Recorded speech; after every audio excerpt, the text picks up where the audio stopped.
Cześć w odcinku świątecznym. Cześć. Cześć. Tu Ania. I Marcin. Czyli Wędrowne Motyle. Słuchajcie, dzisiaj jest pierwszy dzień grudnia. Grudzień witamy w Wilnie. Stolica Litwy położona jest na północny wschód od Warszawy, więc w teorii klimat tutaj powinien być bardziej surowy, chłodny, śnieżny, zimowy. I rzeczywiście tak jest, bo Wilno przywitało nas zarówno mrozem, jak i śniegiem. Zacznijmy jednak od jednej z najbardziej popularnych i najczęściej nagradzanych europejskich choinek. Ale wcześniej zobaczcie, co czeka Was w tym odcinku. Co podaje się do picia na wileńskich jarmarkach? Czemu ta dzielnica ogłosiła niepodległość? Jakie miejsca w Wilnie udawały Czarnobyl, a jakie Syberię w głośnych serialach? A także jak zimą smakuje najsłynniejszy litewski zamek i kuchnia karaimska? Odwiedzimy też oczywiście mistrza Adama i to w domu. Muzyka i zaczynamy. Kwieciemy.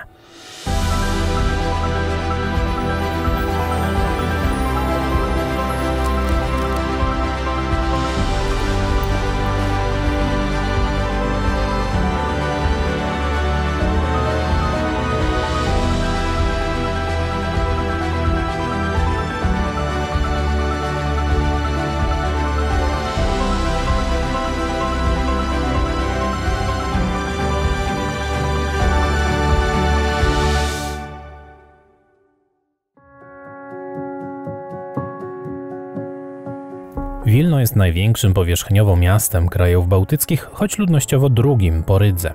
Położone głównie na morynowych wzgórzach i w dolinach, latem szczyci się mianem jednego z najbardziej zielonych w Europie. No, teraz tego nie sprawdzimy, ale faktycznie kompletnie nie mieli tutaj na przykład smogu.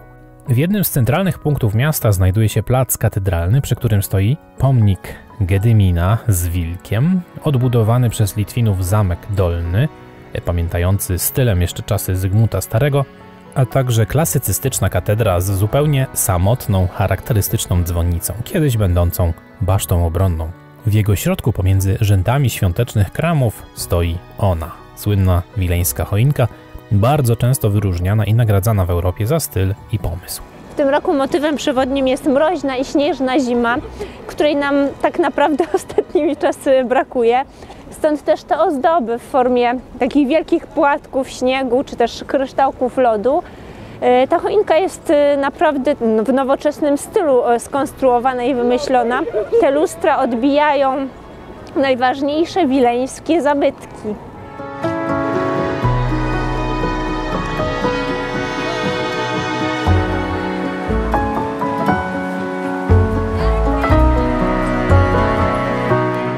Tak zupełnie z ręką na sercu. To, że załapaliśmy się na tak magiczny, pusty, dość cichy, ale i klimatyczny wieczór w Wilnie, spacerując po staromiejskich uliczkach przy skrzypiącym podłożu, łapiąc płatki śniegu na twarzy i chłonąc atmosferę tego miasta, to było najlepsze, co mogło nam się przytrafić na pierwszy dzień.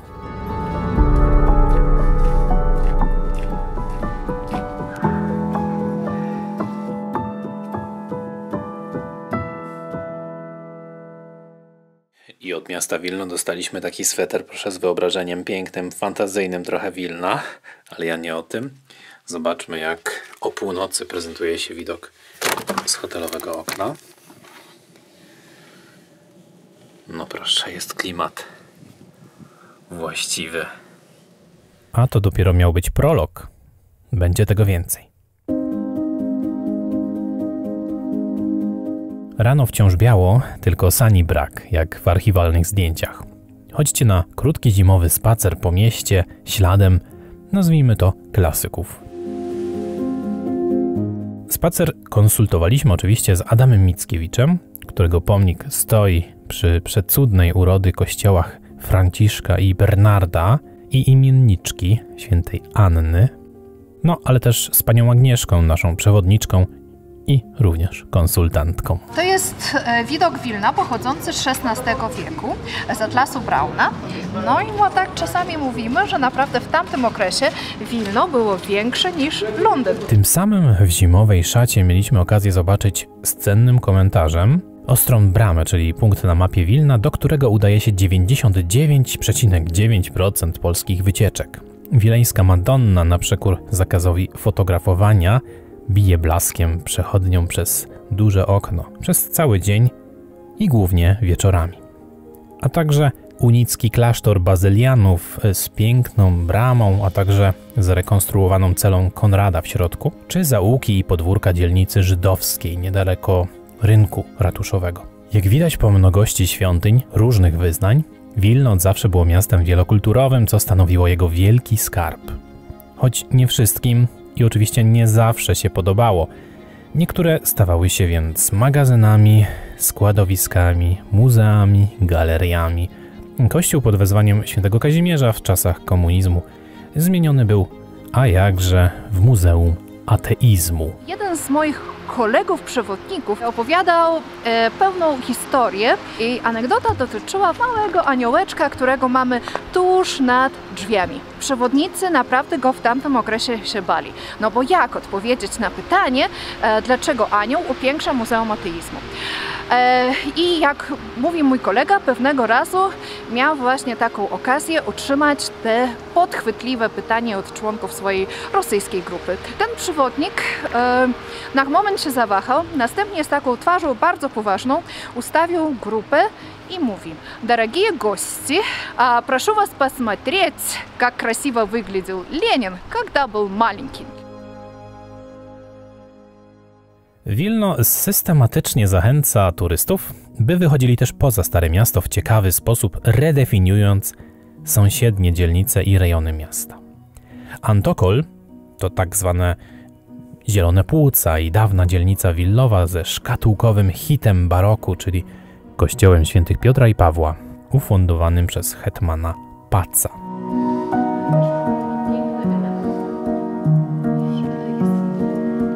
Naprawdę warto go zobaczyć, zwłaszcza w środku, jak i odczekać chwilę na remont nieodległego Pałacu Sapiehów.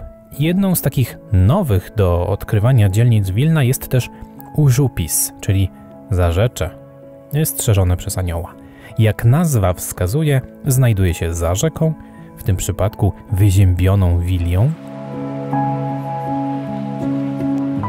Każde znane miasto ma taką odrodzoną, bogatą w nową sztukę street art, nowo otwierane knajpki, dzielnice, na przykład Kraków ma Kazimierz lub Podgórze, Praga Žižkov, Rzym Trastevere, które łączą przecież się wszystkie podobnymi losami. No i to jest kopia tamtych historii. Na początku miejsce zapomniane, trochę na uboczu, niedoinwestowane, co za tym idzie niebezpieczne. Też niektórzy nie lubili się tutaj zapuszczać. Nawet główna ulica nazywała się ulicą Śmierci, ale finalnie stało się modnym i turystycznym miejscem na mapie Wilna. W 1997 roku powołano tutaj Republikę Zarzecza z własnym prezydentem, niepodległą oczywiście, premierem, 11-osobową armią, świętem narodowym, oczywiście 1 kwietnia, szeryfem, konstytucją, którą można zobaczyć tutaj, uliczkę stąd na murze. Człowiek ma prawo do leniuchowania lub nic nie robienia. Człowiek ma prawo kochać kota i opiekować się nim. No tak, to jest bardzo ciekawe. Pierwszy punkt. Człowiek ma prawo mieszkać obok wilenki, a wilenka płynąć obok człowieka. W sumie mamy 41 punktów Konstytucji. A miejsce, gdzie się dzisiaj w tym momencie akurat troszkę podgrzewamy, to Parlament Republiki Zarzecza.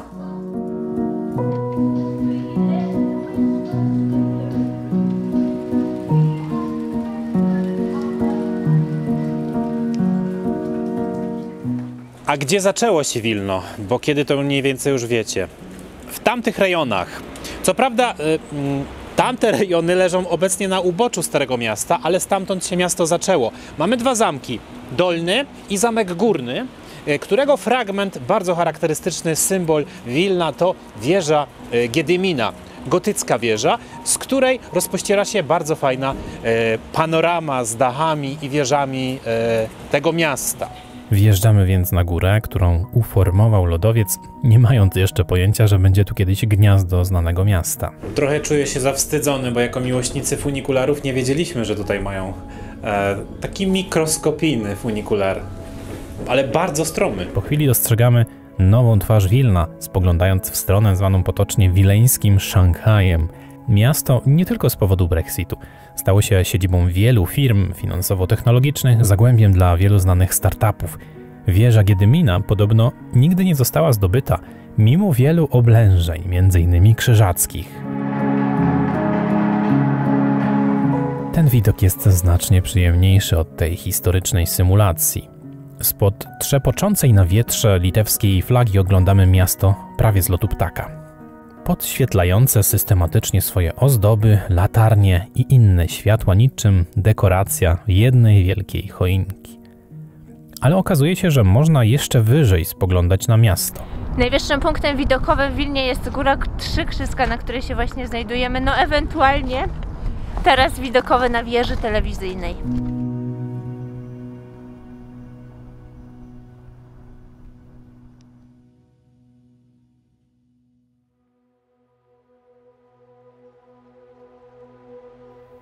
Skąd wracali Litwini? Może z wieczornej wracali wycieczki. W tym okresie być może z jednego z jarmarków, które z uwagi na obostrzenia nie zamykano, ale rozdzielano w wielu różnych punktach miasta. Atmosfera zachowana, smaki i zapachy wyczuwalne. I co może zaskakujące, ale można się tutaj napić gorącego kisielu. Oczywiście grzane wino, obowiązkowe. I można to przegryźć na przykład małymi pączuszkami albo krepami z różnymi nadzieniami. Skąd wracali Litwini? A może z literackiej wracali wycieczki? Ciemno wszędzie, głucho wszędzie.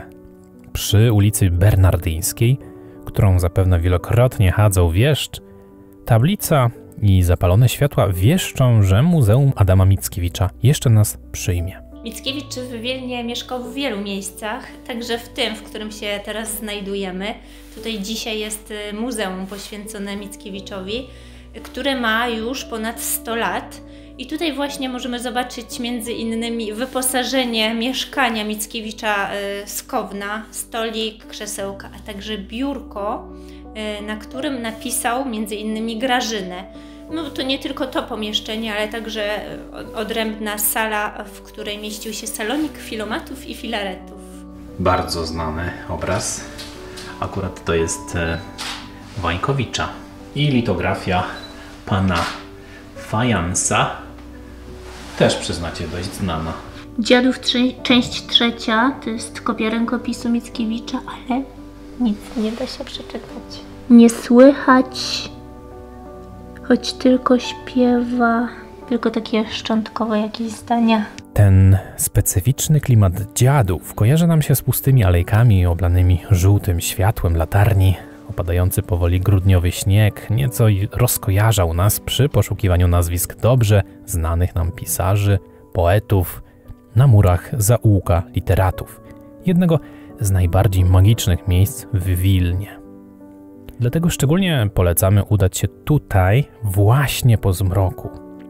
Jest też wiersz o motylach.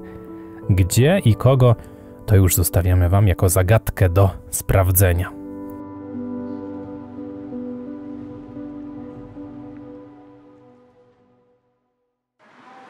Literatura to jednak klasyk, a jakie są kolejne, nowe, świeże czy też nowatorskie pomysły na promowanie i odkrywanie Wilna? Będziecie może zaskoczeni, przynajmniej niektórzy. Tak, bo to już tutaj. Jednym z takich nowych sposobów na kreowanie nowych produktów turystycznych jest oczywiście turystyka filmowa. No i co by nie mówić, ostatnimi laty Litwa, w szczególności Wilno, bardzo bryluje w tym zakresie, ponieważ mnóstwo dość znanych filmów i seriali było kręconych w Wilnie. A dlaczego mówię to akurat w takiej scenerii siermiężnego, socmodernistycznego budynku? Dlatego, że jeśli ktoś oglądał słynny serial Czernobyl na HBO, no to absolutnie właśnie w tym serialu zobaczy mnóstwo Wilna. Ten pałac w wolnym tłumaczeniu kultury i sportu, należący do Ministerstwa Spraw Wewnętrznych, grał hotel w serialu Czernobyl. Te schody zapewne wielu z Was będzie kojarzyć, a tam, gdzie jest szatnia, dowiedzieliśmy się od pani Agnieszki, naszej przewodniczki, wykreowano bar z lobby. Także dobrze, że takie budynki zostały, bo między innymi można w nich odtwarzać te czasy. Trudne, smutne, ale dla wielu interesujące. Ta sala, ona ma taki parkiet, im bardzo się spodobało i tak widać, że sala sądowa, kiedy patrzyłam, to mówię, okej, to jest na pewno to miejsce. Do kolejnego miejsca jedziemy tym razem Volvo. tym samym Volvo, którym poruszał się Stellan Skarsgård, jak kręcił tutaj sceny do serialu. a jest nim tak, dokładnie to, co za oknem. Dzielnica bloków i wieżowców z lat 70., 80. w północno-zachodniej części miasta. W serialu Czarnobyl HBO Fabianiszki grały ewakuowane miasto Prypeć na Ukrainie. Więcej socmodernizmu. Widzowie wytrzymają. Wytrzymacie. Co?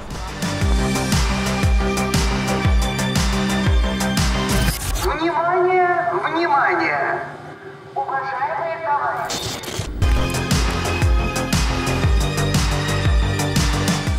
Bądźmy szczerzy, coraz mniej jest akurat takich blokowisk bez tynku. Myślę, że za jakieś 10, 20, 30 lat będzie ich całkiem mało. Co też jest pewnym symbolem, że filmowcy musieli bardzo skrupulatnie szukać tych lokalizacji, bo nie potrzebowali zwykłego blokowiska, potrzebowali właśnie takie, jak najbardziej przypominające ukraiński Prypeć.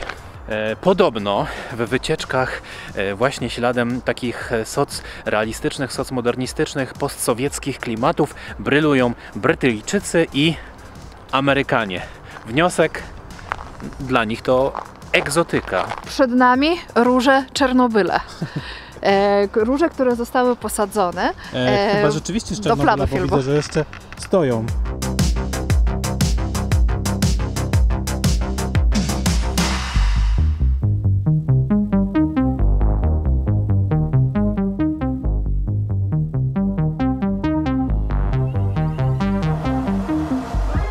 Niecodziennie w naszych odcinkach możecie widzieć blokowisko, niecodziennie w naszych odcinkach możecie widzieć więzienie.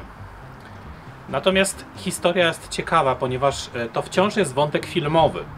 O ile bardzo smutne miejsce w Wilnie kiedyś pełniło rolę więzienia politycznego za czasów caratu, za czasów okupacji hitlerowskiej, za czasów okupacji jako NKWD, a później komunistycznej, od 2 lat nie jest już więzieniem, jest pewnego rodzaju takim hubem kulturalnym, miejscem, gdzie odbywają się koncerty, są też wycieczki, ale mówię o nim w tym kontekście dlatego, że w najnowszym sezonie 4 Stranger Things, super hitu Netflixa, więzienie pełni bardzo istotną rolę. Prawdopodobnie, ponieważ premiera jest latem 2022 roku, teraz jest grudzień 2021 roku, więc mówię to trochę hipotetycznie. Ale jeśli oglądacie odcinek właśnie latem przyszłego roku, to pewnie wiecie już pewnie o co chodzi. O, jakby wyciąć tam ten budynek w tle i te krzaki, zostawić tylko tutaj ten garaż podziemny i mury, to jak najbardziej. Tak coś czuję.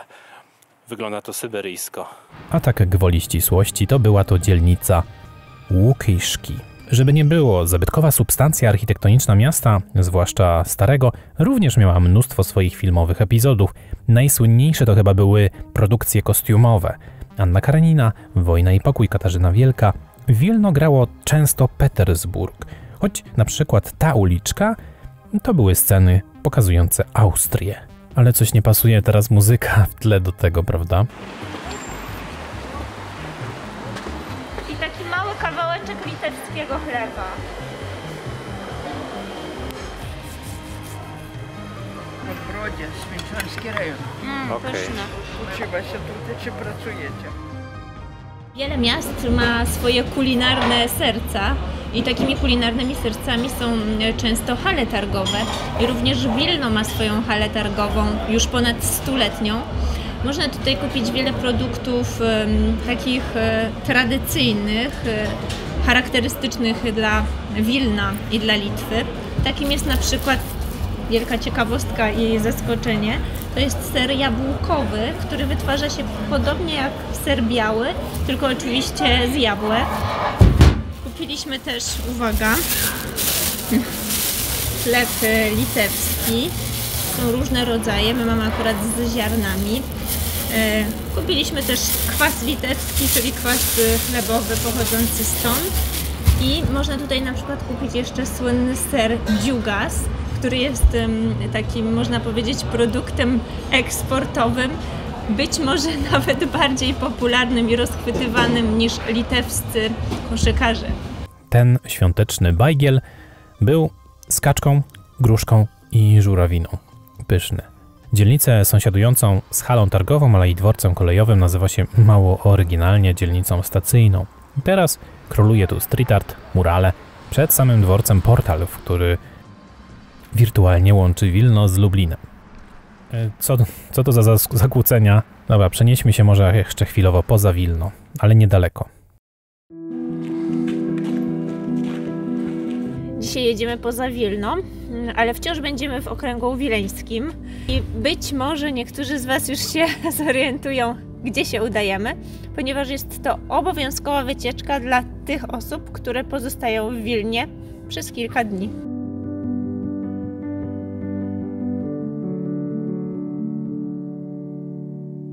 Trzy okna kolorowych domów w Trokach są dla Boga, domowników i księcia Witolda za to, że sprzyjał i zapraszał Karaimów, lud pochodzenia tureckiego, wyznający religię zbliżoną do judaizmu. Na dworze książąt litewskich mile widziani byli też Tatarzy. W Muzeum na Zamku w Trokach jest przypominająca to ekspozycja. No właśnie, zamku w Trokach. Bez wątpienia jest to perła i wizytówka nie tylko okolic Wilna, ale właściwie całej Litwy.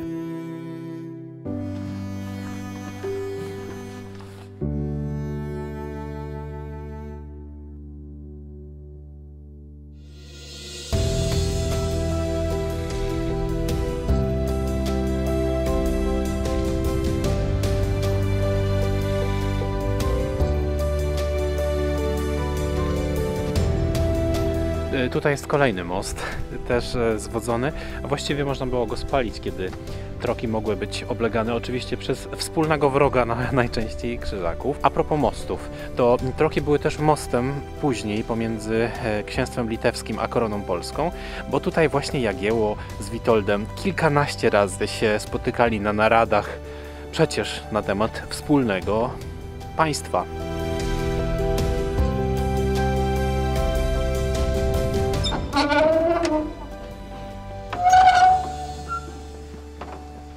Bardzo ważna rzecz. Troki są jedną ze stolic Litwy, a zwłaszcza Wielkiego Księstwa Litewskiego. Tutaj została przeniesiona stolica Skiernawe. Mam nadzieję, że dobrze wymówiłem. To jest taki kompleks grodzisk, pierwsza historyczna stolica państwa litewskiego. Nie była długo tutaj stolicą, bo dość szybko została przeniesiona do Wilna. Nie no, wygląda on przepięknie, ale z tego, co nam powiedziałeś, no to jest jednak odbudowa.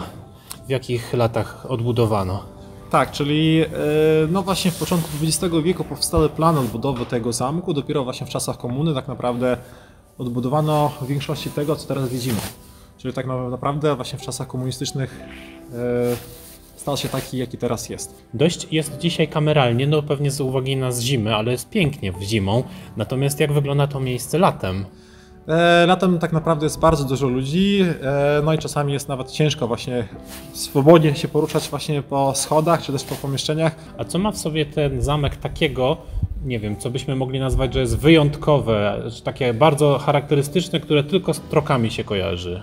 To na pewno to, że zamek jest na wyspie i dookoła mamy jezioro. Takich zamków w Europie jest bardzo mało.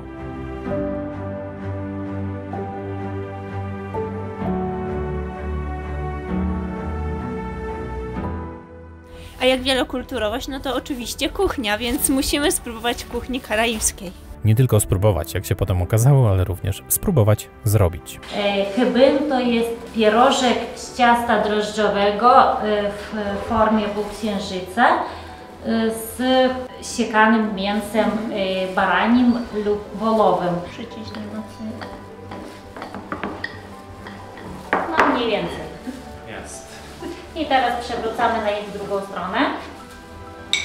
To taka ładna fala mi na pewno nie wyjdzie.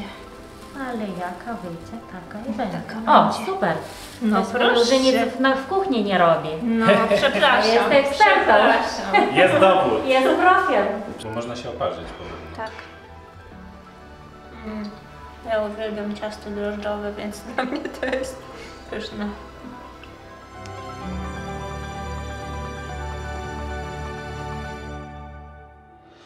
Tak, to zazwyczaj w rodzinach w gminie to nie są codzienne dania, to są dania, które są przyszykowane na jakieś specjalne uroczystości, święta rodzinne czy gminne. Dla gości każda wizyta jest świętem i dlatego świąteczne danie. Zapraszamy serdecznie do restauracji Kebelnar w Trokach i ugościmy Państwa tradycyjnymi smakołykami kuchni karaimskiej. Dwa zaskoczenia związane z tym płynem. Po pierwsze, został on nam podany razem z przystawkami, czyli przed posiłkiem, a po drugie, nazywa się on krupnik karaimski. Składa się z różnego rodzaju przypraw, bardzo często importowanych ze wschodu, bo Karaimi też się handlem w sumie trudnili, nie mieli z tym problemu. Gałka muszkatałowa na przykład, cynamon, goździki, a barwiona jest, ten trunek jest barwiony herbatą, więc idealne takie rozgrzewane coś na sezon zimowy. Dzień się kończył, choć czarno-białego cmentarza na Rossie nie rozświetliły jeszcze latarnie.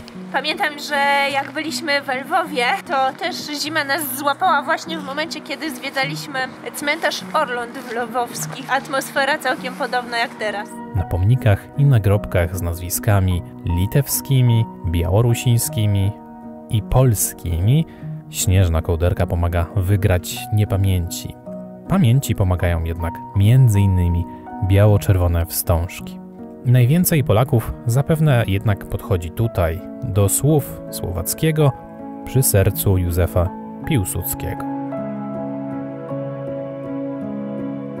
I czas na finał. Powinniśmy zdążyć, więc szybkim spacerem udajemy się w stronę Starego Miasta. Na rynku ratuszowym kramy przedstawicielstw wielu ambasad. Co roku 4 grudnia podczas charytatywnego jarmarku zaświecana jest staromiejska choinka. Życzenia dla Wilnian wygłasza się w wielu językach.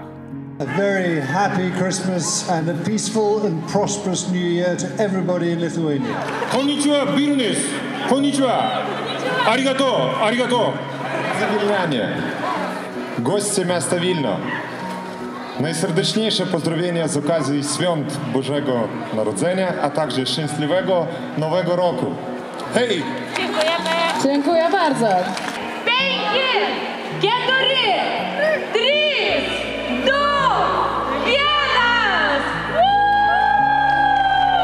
Niebawem życzenia nabiorą podwójnego znaczenia. Na rynku stanęła multimedialna instalacja, która przez cały 2022 rok zacznie odliczać do wielkiej rocznicy 700-lecia miasta Wilno, planowanego na rok 2023.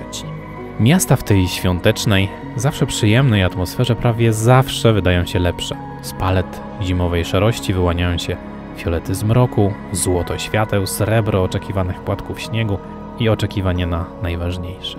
Gdyby nie to wszystko, trudno byłoby z tym grudniem, prawda? To już koniec tego odcinka. Możemy go nazwać odcinkiem specjalnym, świątecznym. Mam nadzieję, że podobała Wam się atmosfera, klimat tego odcinka. Słuchajcie, życzymy Wam wesołych świąt, wszystkiego dobrego, zdrowia, szczęścia, pomyślności, miłego czasu z rodziną.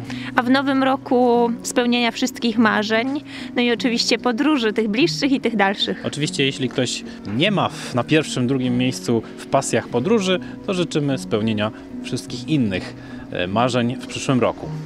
Do zobaczenia w następnym odcinku. Do zobaczenia.